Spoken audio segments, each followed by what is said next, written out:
When an ambulance speeds down the street, siren blaring and cars swerving out of its way, you have to admit that your heart may beat a little faster as you watch it fly by.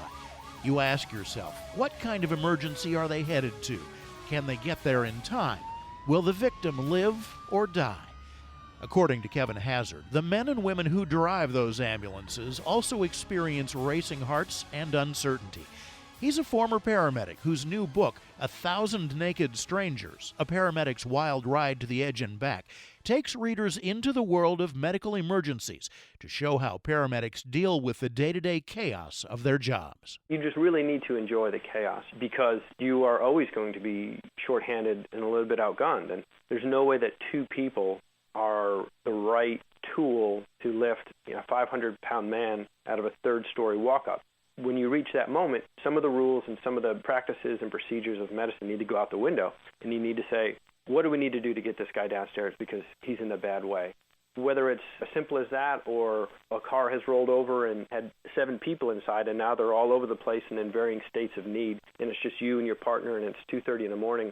There are a million ways in which the job can be really difficult and you can be totally outmatched, and you need to enjoy those moments. Hazard didn't start as a paramedic, but an EMT, or emergency medical technician. Many people don't realize that there's a difference between them. The easiest way to sum it up is imagine if the EMT is the nurse and the paramedic is the doctor. EMTs go through anywhere from 6 to 8 months of school, and it's sort of the entry level. They are the understudy on the ambulance. Paramedic does about another year and a half of schooling. They can shock people, with the paddles you always see. They can give medications, intubate, all sorts of procedures that they can do. So they're the more advanced person on the ambulance. There are also different types of ambulance services. Hazard started out on a non-emergency ambulance, but that doesn't mean he didn't get called to handle trauma situations. There are also ambulance companies that take people to and from appointments. They bring them to dialysis. They bring them back to the nursing home. And that's supposed to be what it is. So there's not a whole lot of regulation or oversight on them, but nursing homes wind up using those ambulance services to sort of avoid the specter of a 911 call. So they call a non-emergency service to show up for a fall or a stroke. They can sort of mask it and make it seem like, oh, well, it was non-emergency. We didn't have to call 911. This is sort of a precaution. And that's where the trickiness came in, is that you have this sort of under-equipped and not necessarily highly trained company that's responding to what ultimately are real emergencies. The premier ambulances are the ones that answer 911 calls, be they fire department vehicles or those attached to a hospital, like the one that Hazard eventually worked for in Atlanta when he became a paramedic. Even with the advanced training and hundreds of hours on the ambulance, Hazard says there are certain things that paramedics can and can't do. If you are having an allergic reaction or you are choking, if your heart is beating too fast or too slowly, if you're having severe respiratory issues, you're having a seizure, these are all things that an ambulance is very well equipped to handle and get you back into some form of normal. Sort of the major life-threatening ones, from someone choking to someone delivering a child and everything in between, a lot of those can be handled quite well on an ambulance. But of course, there are oftentimes things that aren't quite as dramatic. So somebody passes out, and that seems like not that big of a deal, but there are a million things that could be behind why you passed out. Hazard says that when victims or loved ones asked him about the extent of an injury at the scene, many times he couldn't give them a satisfactory answer. Even bleeding, traumatic injuries, people would say to me all the time, do you think I broke it? You just shrug, and you didn't want to be flippant about it, but you try to explain in as nice a way as you can, I can't do x-rays. I have no idea, even if it doesn't seem minor. Sometimes the most minor falls are the ones where someone breaks a major bone and you think, I have no idea how that happened.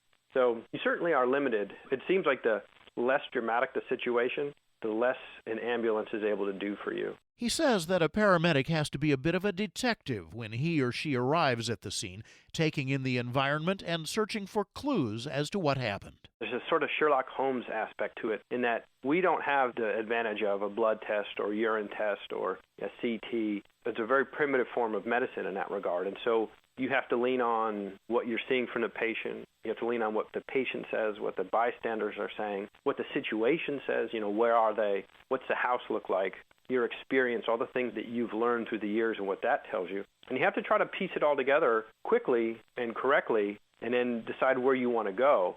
To me, that was always the most fascinating part of it, was that you show up, and something has happened, and maybe you have no idea. Maybe what you've been told is dead wrong, and you have to sift through these clues and figure out where you are. In that regard, having been a reporter and being a paramedic, I've found they were essentially the same exact thing. You're called out to an unusual circumstance, and you've got to figure out what happened and then find a way to tell that story. One incident that he recalls from the book is an example of just how difficult it is to determine what's wrong when nobody actually saw the victim become injured.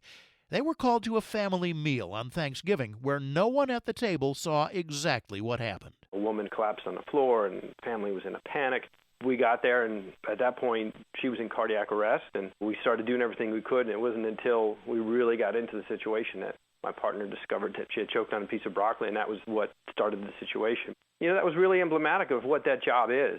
It is an imperfect situation every time, and medicine ideally is not practiced on someone's living room floor. But that's a reality of life, is that emergencies happen in all kinds of places, and the people sent out to try to clean it up are going to be coming from behind the eight ball and shorthanded, but they're going to do the best they can, quickly as they can. Paramedics and EMTs are called to some pretty horrific scenes where people are stuck in crashed cars and there are legs and arms nearly cut off in the wreckage.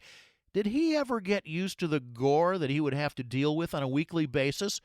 Does anyone? If I was called out to you and you'd been hit by a car and your leg was horribly mangled, I can't help you if I think about how much pain you're going to be in already, how much more pain you'll be in when I start to straighten your leg. I have to simply say it is not an extension of you. It is simply what my job requires right now. This leg is just something I need to fix, which is the same approach you take essentially with a child. When you pick up that child, you're not holding somebody's child. It's purely a heart and a set of lungs and a core body temperature.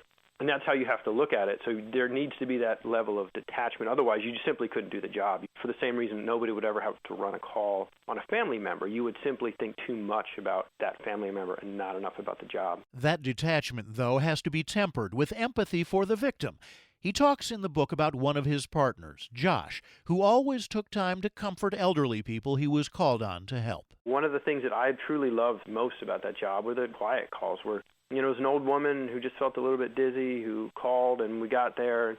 Really, she just kind of wanted someone to talk to, or she needed someone to talk to. Maybe she really was sick, and she just needed, a little bit of compassion. And those were really wonderful moments. There's a great human connection that happens when the curtains of our exterior are dropped and we allow people in. That's what happens on a 911 call. These people trust you with an awful lot. And that's a great responsibility, but also a great reward in and of itself. And he was one of the first people who really taught me that. Take a minute, sit down, hold someone's hand, look them in the eye, and just be a human for a little while. And that sustained me through long periods with that job, for sure. When we see or hear an ambulance roaring down the street, we think of those in trouble, the ones who called 911. Hazard says that oftentimes the people in the most trouble at a scene are the paramedics themselves. You're almost always, it seems, called out into a compromising situation, whether that's an accident and now you're standing in a highway or even at night. One of the ones that stands out most to me was being at a bend in the road. It was the middle of the night on a small road.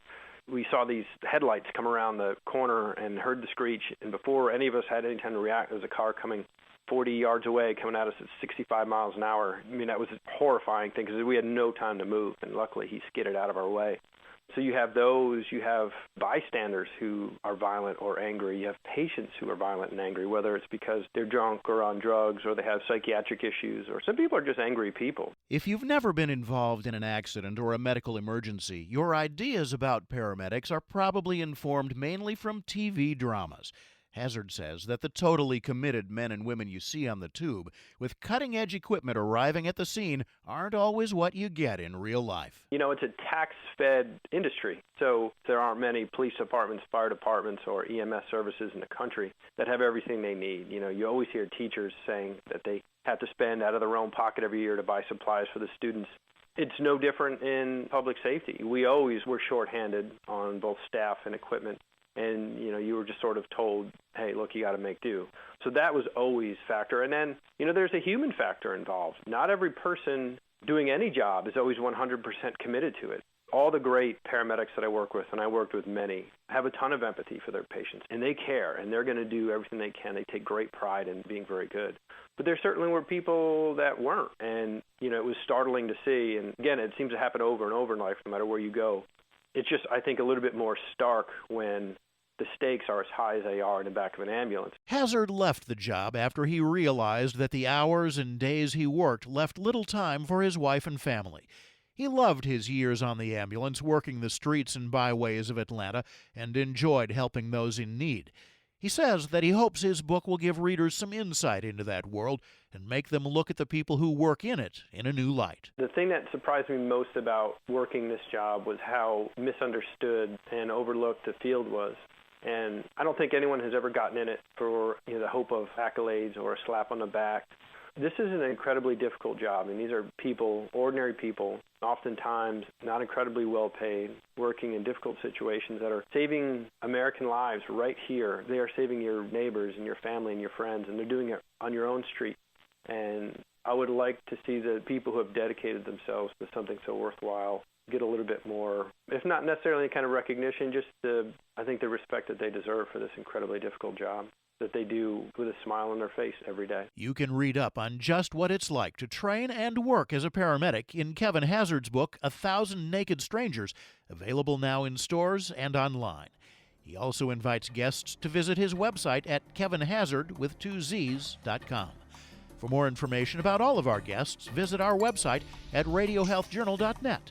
You can also find archives of past programs there and on iTunes and Stitcher. Our writer-producer this week is Pat Reuter. I'm Reed Pence.